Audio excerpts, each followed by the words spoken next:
quatrième année du cours Euler. Ce cours d'algèbre linéaire correspond au premier semestre d'un cours d'algèbre linéaire pour étudiants en mathématiques à l'EPFL. Notre but est d'étudier les applications linéaires entre K espaces vectoriels et leur représentation matricielle. Pour commencer aujourd'hui, quelques rappels de théorie des groupes, puis en fin de cours, des nouveautés sur les groupes symétriques qui nous seront fort utiles. Alors, pour définir un groupe, nous commençons par une loi de composition. Nous nous fixons un ensemble grand E.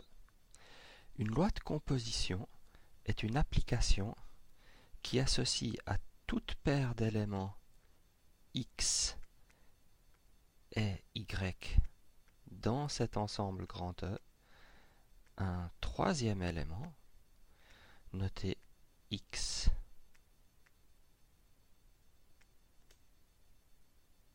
Étoile Y.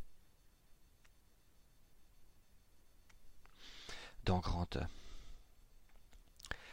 Cette loi de composition est dite associative si la composition de X avec Y étoile Z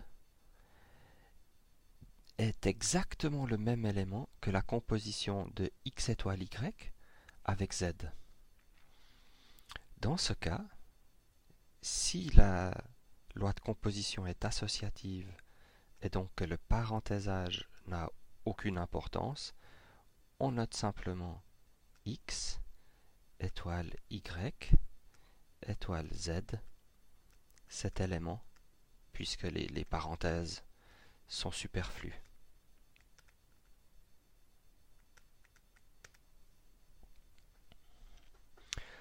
On dit que la loi de composition étoile admet un élément neutre, souvent noté petit e, si cet élément a la propriété que lorsqu'on le compose à droite ou à gauche avec x, on trouve simplement x. S'il existe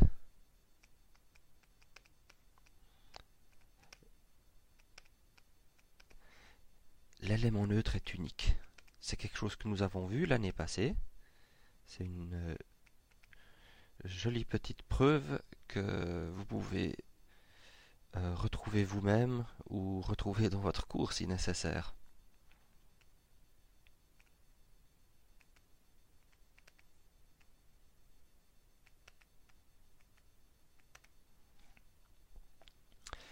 Bien, avant de définir un groupe, nous avons encore besoin de la notion d'inverse.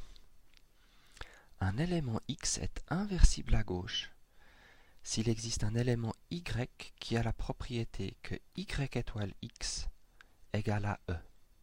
Lorsqu'on multiplie x à gauche par y, on trouve l'élément neutre. De même,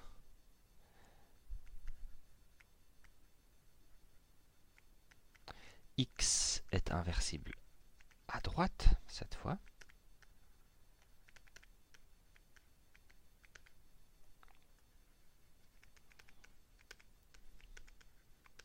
S'il existe un élément petit z dans grand E, tel que lorsque je multiplie x à droite par z, je trouve E. Nous savons déjà que si x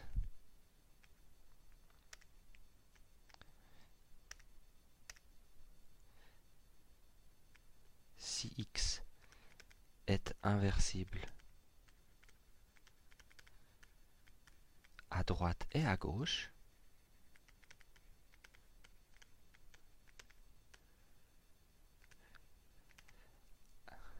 alors en fait ces inverses à gauche et à droite sont égaux.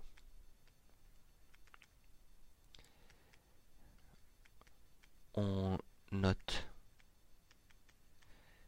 x puissance moins 1, l'inverse, à gauche et à droite, et puis on l'appelle simplement l'inverse.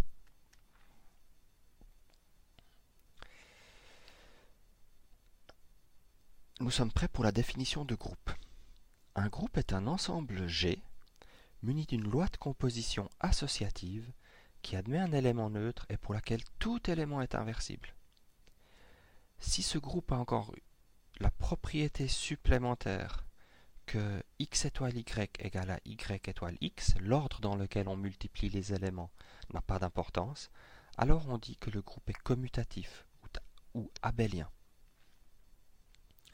Les exemples que nous connaissons au corollaire depuis des années, ce sont par exemple z muni de l'addition ou les nombres rationnels non nuls munis de la multiplication. Vous pouvez vous demander pourquoi est-ce que j'ai enlevé le 0 si vous ne vous en souvenez pas.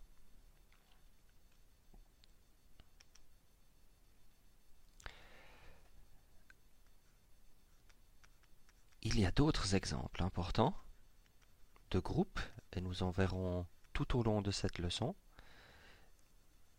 Un exemple que nous avons construit aussi l'année passée, ce sont les entiers modulo n.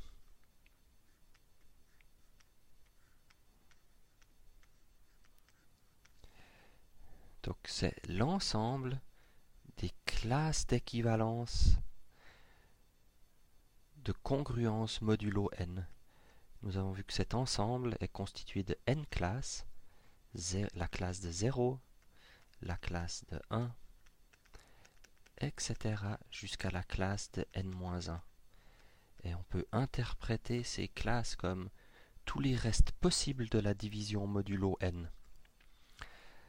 Alors, cet ensemble de n éléments forment un groupe muni de l'addition.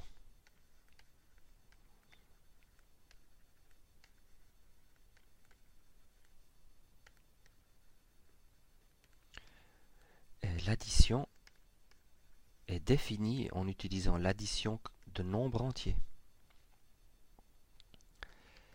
Si j'ai deux classes, K et M, leur somme est définie simplement comme la classe de congruence modulo n de la somme de ces deux nombres K plus M. Par exemple, dans Z modulo 15Z, si j'additionne 8 et 9, alors par définition, c'est la classe de 8 plus 9, c'est-à-dire 17, et la classe de congruence de 17, c'est la même que celle de 2, vu que 17 et 2 diffèrent d'un multiple de 15.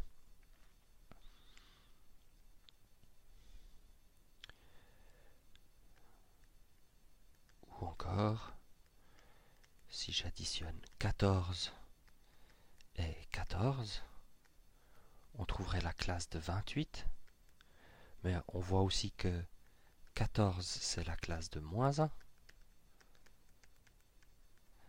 et donc la somme de 14 et 14 modulo 15 c'est la même chose que moins 2 modulo 15. En d'autres termes, c'est 13. Donc on a plusieurs façons de faire ces calculs. Plus d'exemples encore liés à ce que nous avons étudié au cours Euler. L'ensemble des isométries de l'espace, R3, muni de la composition, est un groupe. L'élément neutre est l'identité, mais ce n'est pas un groupe commutatif. Si je compose une rotation avec une symétrie, même dans le plan, je ne trouve pas forcément la composition de la symétrie avec la rotation. Un autre exemple lié à l'algèbre linéaire, je considère deux espaces vectoriels, V et W, et je munis l'ensemble de toutes les applications K-linéaires de V dans W de l'addition. Comment est-ce que je définis l'addition, la somme de deux applications linéaires f et g? Eh bien, je dis simplement que f plus g, évalué en un élément petit v, c'est simplement la somme dans W de f de v et g de v. Donc on utilise la somme dans l'espace vectoriel W pour définir la somme de ces applications linéaires. Quel est l'élément neutre pour la somme des applications linéaires? Eh bien, l'élément neutre, c'est l'application nulle qui envoie tout sur 0. Si à f, j'ajoute l'application qui envoie tout sur 0, je trouve f.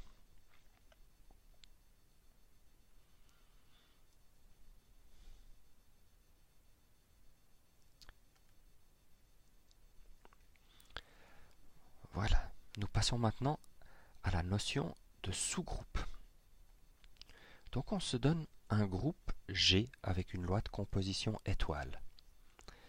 Un sous-ensemble H de G est un sous-groupe si la loi de composition de G, lorsqu'on la restreint à H, lorsqu'on considère seulement ce qu'elle fait sur des éléments de H, elle fait de H un groupe.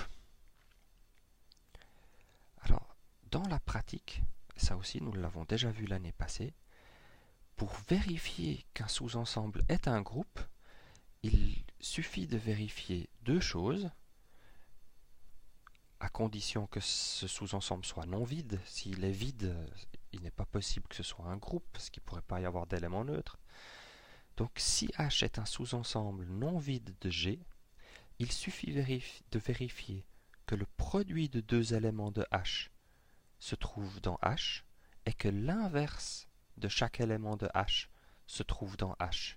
De cette façon, étoile induit une loi de composition sur H qui en fait un groupe. Voilà, pour terminer cette première petite partie du cours, regardons un exemple d'origine géométrique. Je considère les isométries du plan qui fixent globalement un carré. Et je prétends que toutes ces isométries forment un groupe. Alors ça, c'est facile de vérifier parce que c'est un sous-groupe du groupe des isométries du plan. Nous savons que les isométries du plan forment un groupe avec la composition. Maintenant, toutes les isométries du plan qui fixent globalement un carré, on peut vérifier que l'inverse d'une telle isométrie fixe le carré, et on peut vérifier que la composition de deux isométries qui fixent ce carré fixe encore le carré. Donc, c'est un sous-groupe du groupe de toutes les isométries, en particulier, c'est un groupe. Maintenant, ça c'était la partie facile. Maintenant, j'aimerais quand même savoir comment est ce groupe. En particulier, combien est-ce qu'il y a d'éléments et comment ces isométries se transforment-elles lorsqu'on les compose entre elles. Alors, je vais faire la liste de ces isométries. Il y a d'abord l'identité et il y a une rotation ρ qui est une rotation de 90 degrés. Et je vais aller dans le sens trigonométrique. Donc ρ est une rotation de 90 degrés. J'ai évidemment ρ carré, la rotation de 180 degrés, ρ cube, la rotation de 270 degrés, ρ puissance 4, on retrouve l'identité. Donc voilà ces quatre premières isométries qui fixent globalement le carré. Maintenant, j'ai encore des symétries que j'ai représentées par ces axes en trétillé et en pointillé sur mon dessin. La symétrie est sigma, qui est la symétrie d'axe AC. Voilà ici sigma, qui fixe A et C, mais échange les sommets B et D. Et j'ai les symétries d'axe BD.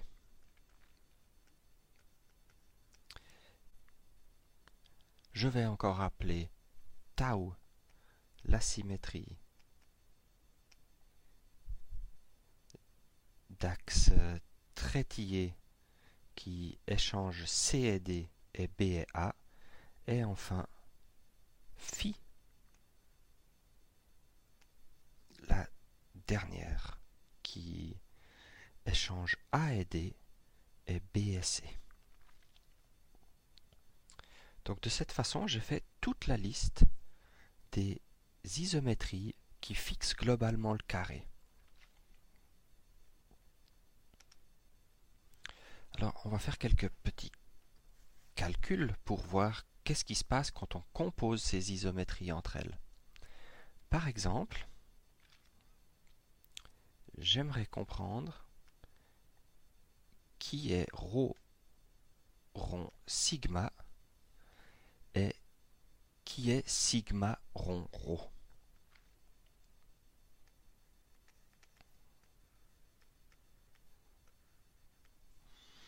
Alors, nous avions notre carré.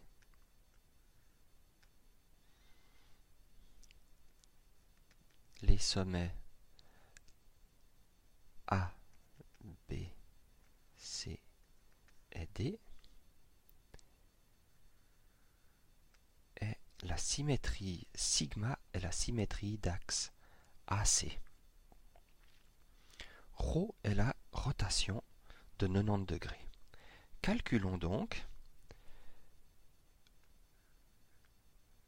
ρ rond sigma sur les sommets, le sommet A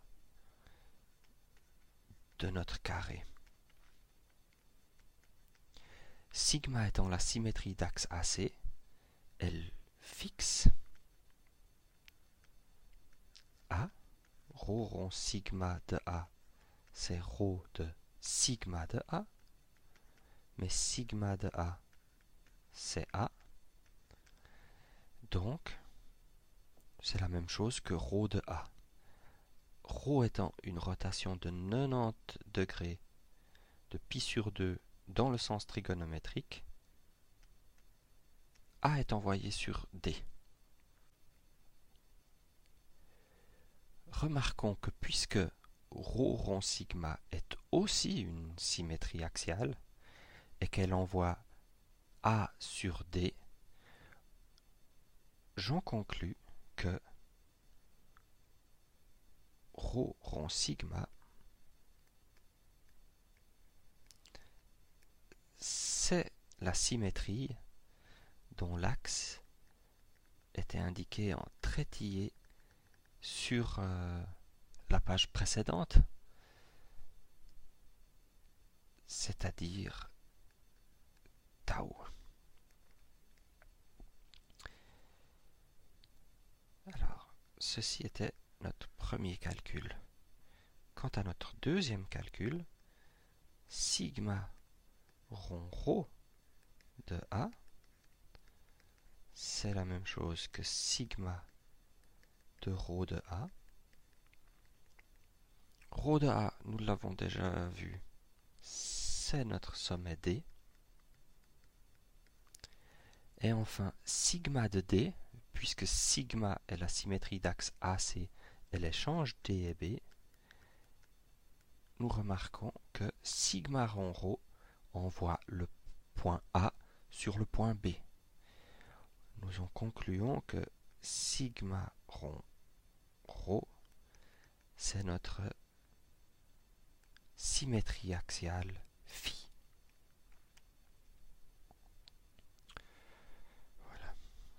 conclusion, le groupe que nous étudions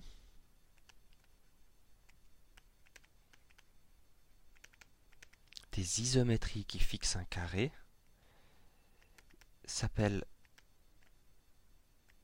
groupe diédral.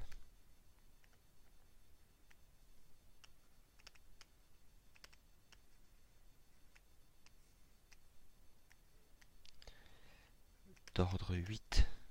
Il a 8 éléments. Et on le note D8. Ce qu'on peut déduire des calculs effectués, c'est que D8 n'est pas commutatif.